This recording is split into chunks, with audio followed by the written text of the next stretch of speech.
Alright, so today's video we're watching a gold 1 Reinhardt, Mauga, Zarya, Winston, and Sigma, so not too much of a hero swapping happening here. They say tried really hard to be a good tank by holding point when they were almost about to cap, ducking, watching angles, and using Kart as cover. Also wanted to be a good team player by peeling, especially to help with the Sombra, going for my backline. I also got picked up into this 4-stack, so I said straight away they can request me to swap.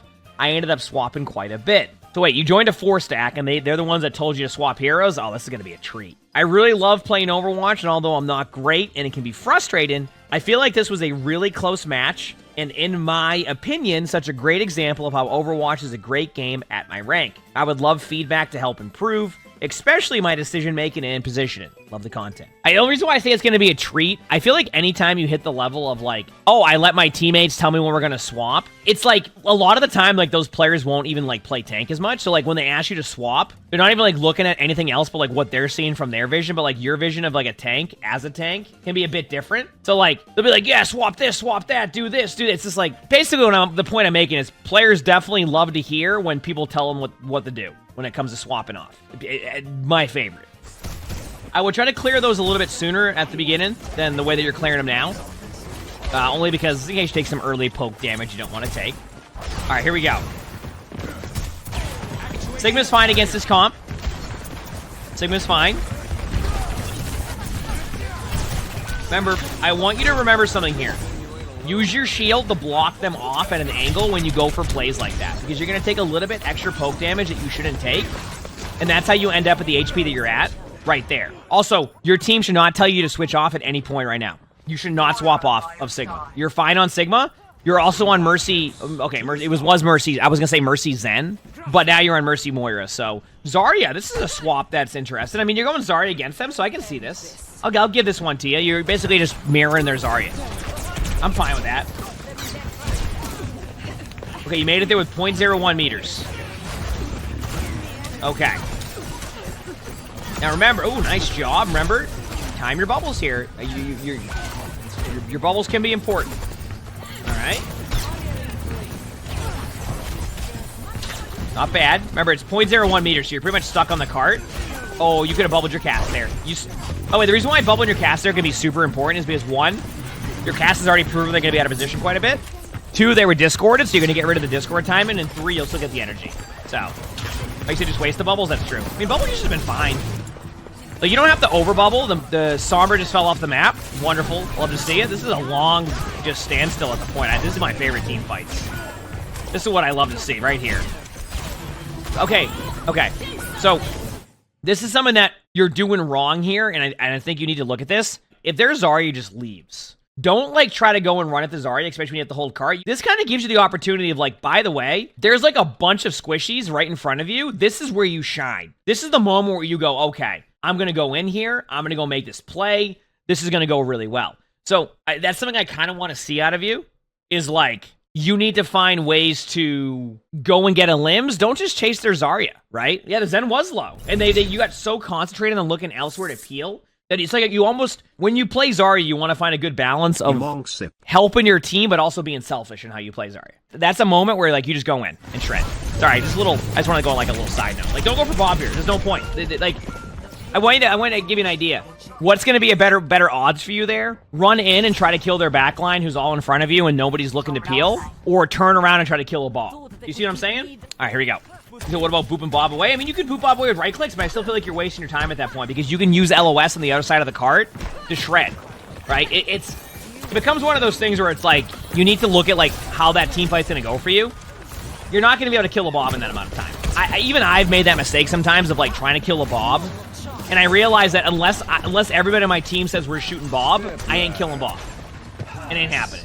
I mean, it can happen if, like, under the right circumstances, but when you have 0.01 meters on cart and you can't really go anywhere else at that point, that's going to be the correct play. We have a Sombra duel going on there. You're kind of in a unique spot right now. Bubble your teammate right inside of the bubble. Oh, okay, well, at least you got the bubble off. Don't be afraid to grab this if you don't want. You can grab this. Bubble off that. That's on you and your bubble time. You should have bubbled that much sooner. That's one of those situations where you need to basically use your bubble immediately. Otherwise, that will happen. I actually feel like that was a little bit of a misplay on not bubbling that, it almost feels like this. And I don't know if this is the case. And this is kind of just like a guess out of me. When you're... with your bubble usage, it almost feels like because you've joined a 4-stack, you're trying to play like this like perfect Zarya who's going to do this, who's going to do that. I want to see you, like I said, be a bit more selfish with your bubbles at times and go and make plays. Kill the Zen right there. You saw Zen in front of you. That's what it very much feels like to me. Is basically you joined a stack, you felt like you needed to be like this perfect teammate, and then you stopped playing like the hero that you want to play. I mean, you even said that like the 4-stack is having you swap heroes like 5 times. I feel like at that point you're not even playing for yourself at that point or playing. You're just like letting them dictate everything that you're doing. And that will turn into you kind of playing a little bit different than you normally would play. Less playmaking. Like a lot of being really good at Zarya and also helping your team comes down to being both a playmaker and enabling your teammates, right? You don't want to get stuck in one of those play styles. You don't want to get stuck in you only go in and like hold like your button down. Also, I need to ask you a question. Is Zenyatta invisible on your screen? This is like the 5th time I've seen the Zenyatta run at you, and you ignore the Zenyatta. Just kill the Zen. This Zen does this every time. Right there. That's fine. You got grab out. Now wait. Bubble your teammate. Nice. Now look for the Zen. Look for the Zen. Grab, I guess, but like... there you go. Nice grab. The Zen! Shoot the Zen! I don't understand!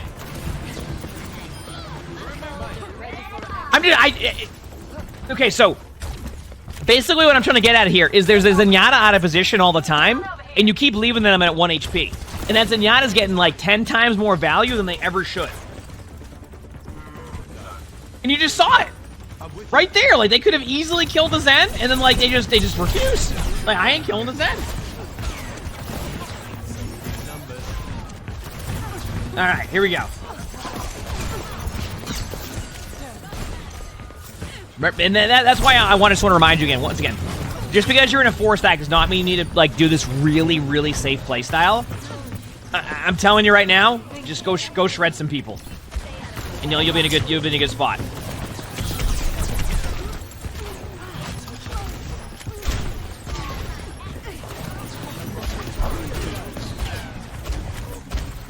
Alright, we're watching. Alright, yep, yeah, you're doing a lot. You're doing a lot of. I can see what's happening. You're doing this thing, you're turning it around, and you're worrying so much about your backline. And you mentioned it earlier, we're like, oh, like, I'm trying to help my teammate with a Sombra, etc. Like, sometimes your teammates don't need that help, and you're just basically giving the other hero on the other team more value. Does that make sense? As I say that, your backline dies.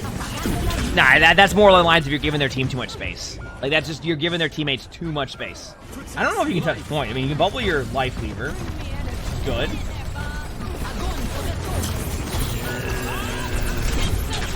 That's a lot of ults. I wonder if you win this, though.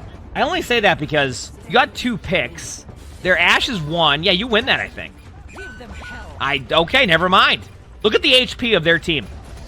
Their team was so low HP-wise that, like, I was going to say, I think you still win that. Ashe is next. There you go. Oh, wait, you see that right there? You see what you just did? That's what I'm talking about with being a playmaker. Rather than sit there and try to bubble your teammate, play it safe, you go into their backline and you clean up the Olymps. Now, you've had that opportunity about 5 times this game. That's maybe the 2nd time I've seen you take that opportunity to go and just pop off. So, straight up.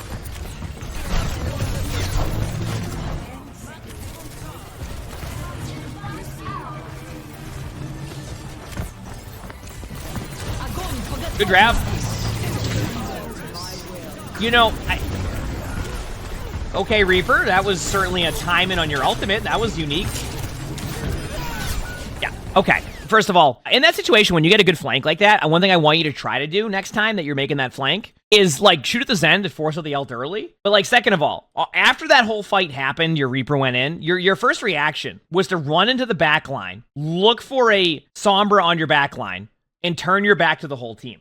And this is what I mean, where I don't know if this is how you normally play, or if this is like you just being in a 4-stack and you're just trying to be like the best teammate possible. You can still be a really good teammate and go and get 4 limbs. So your reaction there, rather than going back and running in a straight line, just go kill the squishies on their team. The Zarya will try to go for you, maybe, but like that's going to enable the rest of your team to make plays. Don't just run in a straight line back and then try to save your teammates in that sense, because you can't. Like you're already in like this brawl where it's going to come down to just like getting trades. Go kill their Zenyatta. Force out the Moira fade. You know, I guarantee you'll see more results there than just trying to run in the straight line without looking at anybody and just falling over.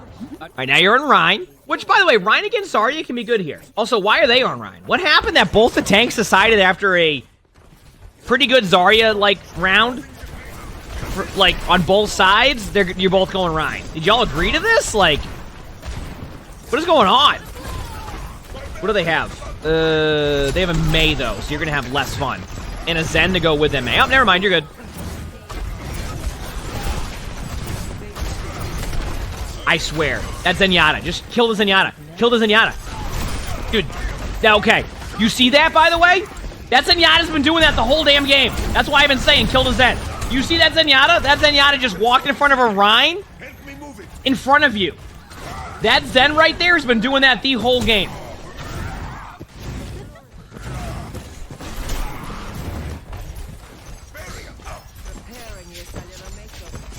That's what you just did right there. Do not do that.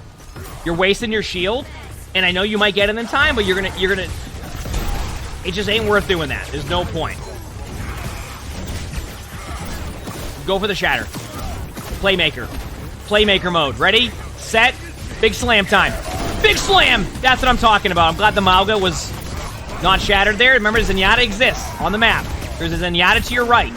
There's a Zenyatta to your right. There is a Zenyatta chasing you from behind. If you leave the Zenyatta, okay, wonderful. There is a Zenyatta!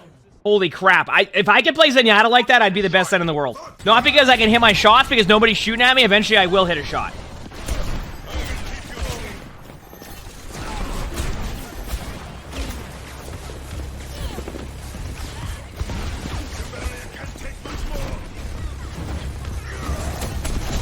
Careful. Hide. LOS's Discord. Nice job getting the Tracer. That was very nice of the Tracer to delivering a limb to you.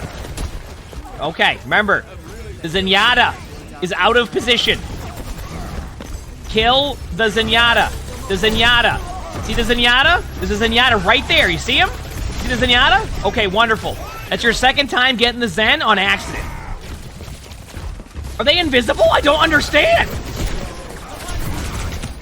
Oh, wait, if I was that Mauga, you guarantee I'm getting pinned by that Rein right there. You can shatter this if you want. Now you're dead.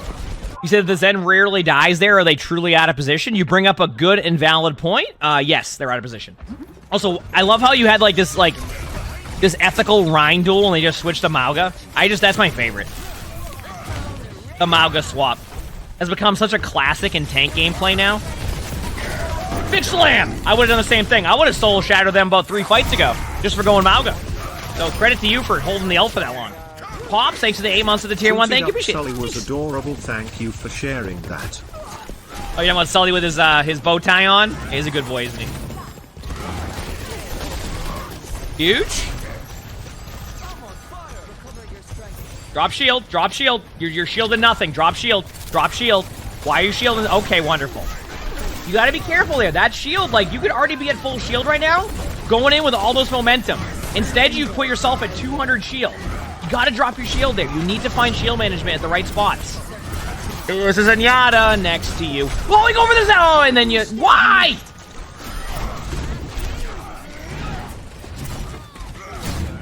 They're on Mercy Zen. The Zen will not survive that. You will... I don't...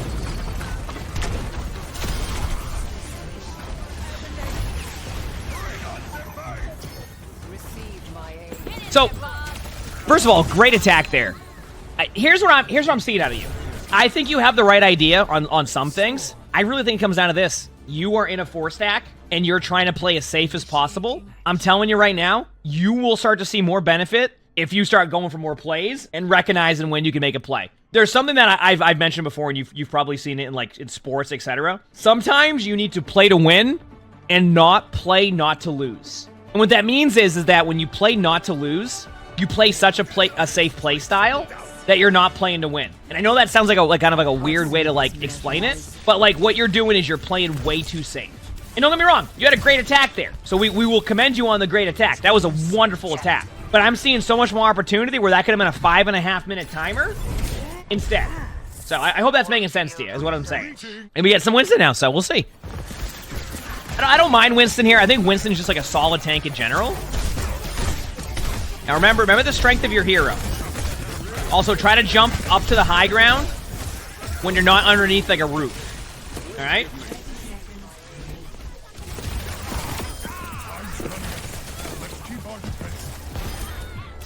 Did you just need tanks to feel fun? I think my take on this is I'm actually kind of excited to see how you know how they're doing like that quick play hack sometime next month, where they're giving like you hero upgrades and the ability to like, I don't know, we don't like know exactly what it is, but like I'm very intrigued by that because I feel like that could make Overwatch a very interesting game in the sense that like it adds like another level and dynamic to it, to where like, you have like this, they call it like, you know, hero expression and like all this stuff. So I'm actually kind of like excited to see what they have in store, and if it's like something that maybe it changes Overwatch quite a bit. So yeah, like when you're in the air, like something you can do there is like charge up your like, you know, your shot. Get out of there, by the way. So I want to point out your play there needs to be almost immediate to get out of there. You played that very safe again, and like you just waited and waited. Just get out of there. Try to jump away to the health pack. No health pack. Health pack awareness is huge. I always tell people on every map, one of the most important things you can know is where health packs are at. Even if it's a mega over here, even if it's a mini over here, it can all make or break a team fight. So have health pack awareness. Next thing you know, you jump over here. They have to overextend because of the lack of mobility they have on their team. Outside of Tracer, you're over here, and then 3 seconds later, you jump over here, and guess what? Now you're alive, you're back here, and now you have your ultimate coming back. Instead, now you're in overtime spawns. You kind of put your teammates on like this very unique situation. And that's not playing safe, that's playing smart, getting to that stuff. So, yeah. How do you know when to be aggressive and not to be? It's a good question. My take on this is Overwatch is a game that's constantly going to shift, and out playing it too safe. Why not out there? What are you afraid of? Why are you not ulting that? Your teammates are committing their ultimates, and you're saving your Winston ultimate. You had plenty of time, they didn't kill you through that, that's on you. A lot of like being aggressive is understanding their cooldowns they have. Like if I dive into their team and they have every cooldown in the game and I fall over, that's on me, right?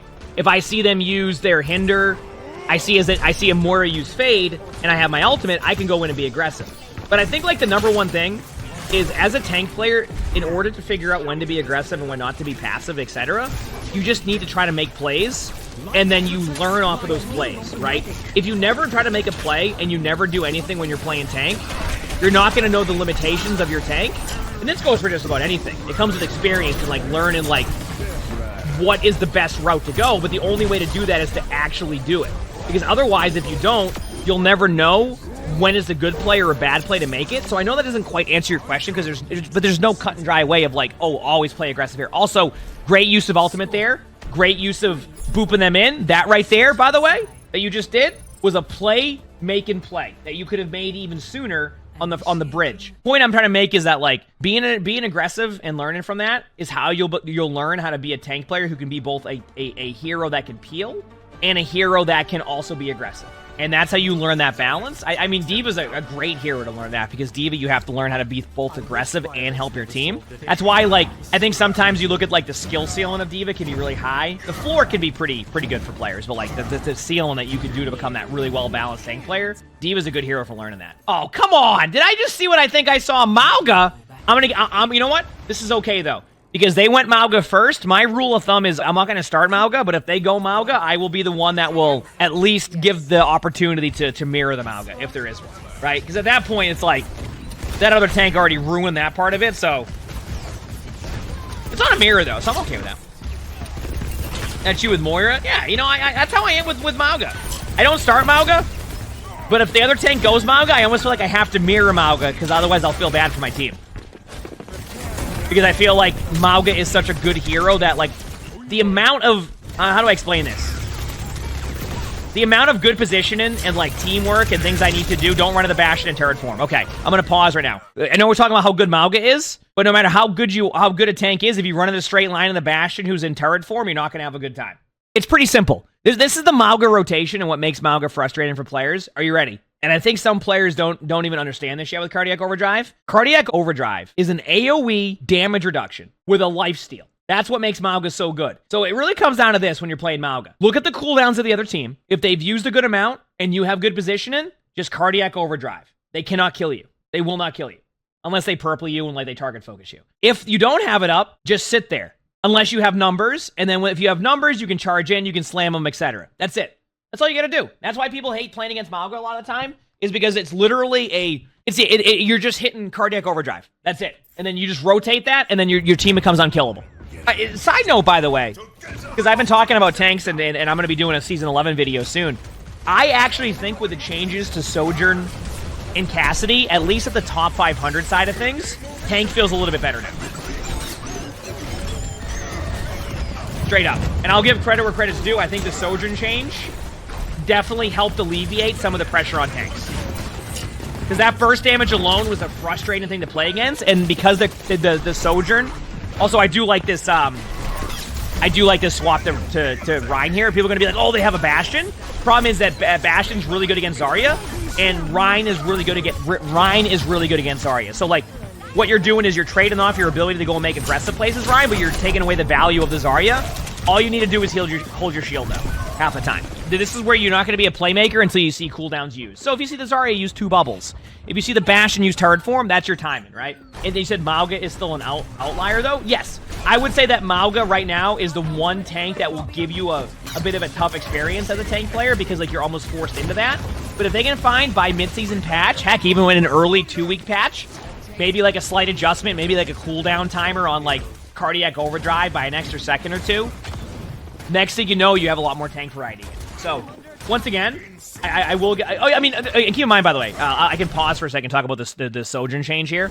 In general, I do think that there could still be more changes to it. I just think that, like, getting rid of the burst damage certainly put tank in a better direction, and it's cool to see that, like, something that I wasn't even sure how that change would be. So I was kind of like, I wanted to wait and see. If you play Sojourn, you'll see what I'm talking about. If you shoot at the tank right now, that burst damage you used to have, it doesn't exist as much. It feels like what they've done, from what I've seen, is they've made it so you're getting less value from just, like, shooting your overclock into a tank, but you're getting value against squishies. And that's why they added the Pearson effect into it, is because you're going to be doing less damage to tanks, but if you choose to shoot the tank and they're stacked, you still have an opportunity to go and make a play. Does that make sense?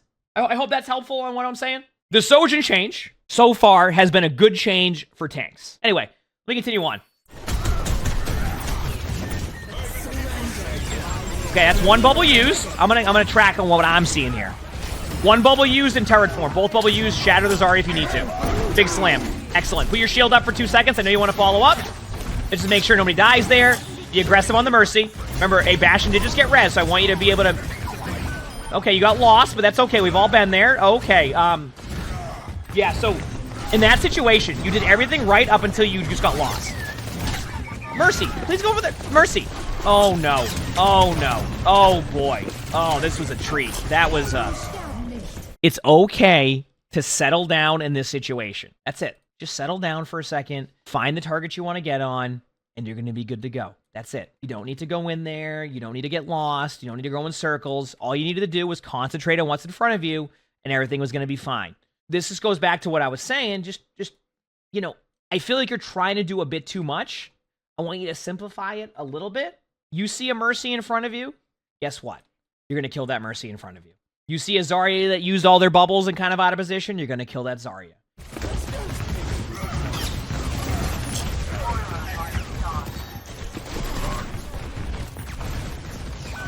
Okay, let me... There's a Zarya pushing your team. Your reaction is to hold your shield in front of the Zarya, which, by the way, can be a good play. Now, what's the problem? See where Zarya's at right now? You had every opportunity to go to this doorway, stand in front of this doorway, and block the Zarya.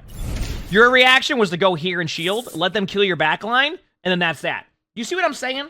It's little things like that that can be make or break to a victory.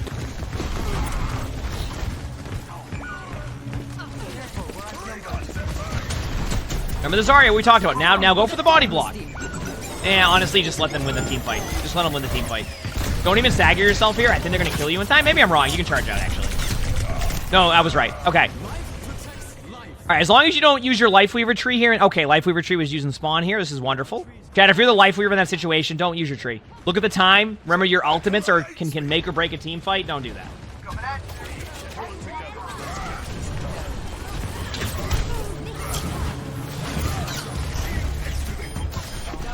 All right, good job by your team. You have an advantage here. Put that shield down. Go in there. Charge up for a second. There you go. Thank you. Perfect. To your left. To your left. Just look. No. Put your shield down. Shield down. Shield down right now. You put that shield down. Reason why. You want your shield at full, and honestly, your Moira needs 25% ult charge on Moira ultimate. No, you put that shield down right now. Okay. Stop shielding. There's no point. This is useless damage you're taking to your shield that doesn't benefit your team in any way. In any way does it not benefit your team. You keep your shield down, take a little bit of damage. I want to give you a little bit of a tip here for players. When you're in these overtime situations, one of the best things you can do, if your support player has 75% ult charge and you're on Reinhardt and you know that, like, okay, they don't have this ultimate, they use this ultimate, take, like, enough poke damage to get your Moira in that 85 to 90% range, so that way when the team fight starts, you have Moira ultimate, and now you're in a good spot. Do you see what I'm saying? Look at your shield. You just took a full thing of shield. Big slam, though. You just took a full thing of shield for no reason. No. It's okay to kill the soldier there. There you go. Nice. You can charge Zarya if you want to, but even if they... Yeah, there you go. Perfect. Okay, you have Moira ult now. So what are you going to do? What does that mean if you have Moira ult? Are you ready? Moira ult means you can be more aggressive. Play to the advantage of what you have. Don't sit there and just hold your shield up and get Moira ulted. Unless you, of course, you get, like, dipped down on HP pretty low. But, like, create space with Moira ult. Trumpet, thanks for the 4 months of the tier 1. Thank you, appreciate it. Thanks for the 4 months. No. Stop peeling back there. Let me ask you this question. There is a tracer behind you really far away. What are you peeling for? You're not being helpful. You're not creating space. This is what goes back to what I was saying. Just remember that you don't need to play super safe the way that you're playing right now. You need to be a playmaker. You need to create space. The moment you back away, it gives opportunity for the rest of the team to be able to dominate you the whole time. You don't want to do that, okay? That's why I'm trying to see you, like, get in the habit of not over-peeling when you can't even help your team there. Like, you think you're peeling and helping your team. You're not doing anything to help your team there. You're just looking at your team get shot at. That's it. Nice job on the tracer. By the way, I know it took you 25 minutes to get to this point, but to see you actually swing on targets in your back line or swing on your team, like, for you to do that, that's all I've been wanting to see this whole game. You've had so many opportunities to do what you just did that win or lose this game. If you can do what you just did in this exact moment, you've had like 20 opportunities this game to do it. This is one of the first times I've seen you take advantage of that. That was an excellent job. You went on the back line. You saw somebody behind you. You knew that they were going to be out of position. You knew they had nowhere to go. You knew that if you got on them, they would fall over. You've had so many opportunities to do this. And this is the stuff that I'm talking about, right? Playmaking. That was a good job right there. And this is why I want to showcase you when you're doing stuff wrong and when you're doing stuff right. Because if I only talk about what you're doing wrong, you're not going to know what you're doing right, and that won't help you. So I wanted to showcase both of these. And that was a good example of you doing the right play there on the soldier being out of position. Now the Zarya, same thing. 2 bubbles have been used. Yes. No. Yes. Just because they res soldier. I'll give you that. Now go in. Just go in. Go swing. You win. Shield up for 2 seconds just to make sure nobody gets a random kill. Good job. Way you played that right at the end there, wonderful. You play like that, this game isn't not a 26-minute game. This game's an 18-minute game. 15-minute game. Because that right there is what I want to see out of you. Excellent end into a game that felt like you could have done so much more. And that's how you want to do that, okay? So what I want to really have you focus on this game is I want you to kind of like, I want you to look back at this. I want you to see your opportunities of playmaking. How many times you left somebody at 1 HP and you went into like this passive play style. Make plays. Learn from the plays you make. Learn when those plays don't work. And you're going to see yourself climb right out of gold and keep getting better and better. Playmaking sometimes is the make or break between what will make you a great tank player, an awesome tank player, and what will have you be in gold because you're just not willing to go and make those plays. Sometimes you need to go and take the win for yourself, and you just did that right at the end here. And that right there, you play like that at the end that you did there, you're going to climb. So great job on that one. And I think you're going in the right direction, but allow yourself to see Emongg what works and blankies. what doesn't, because if you never do that, you're not going to know where to improve at. So you got this, all right? If you like this video, make sure to hit the like button, subscribe to all 3 YouTubes if you haven't.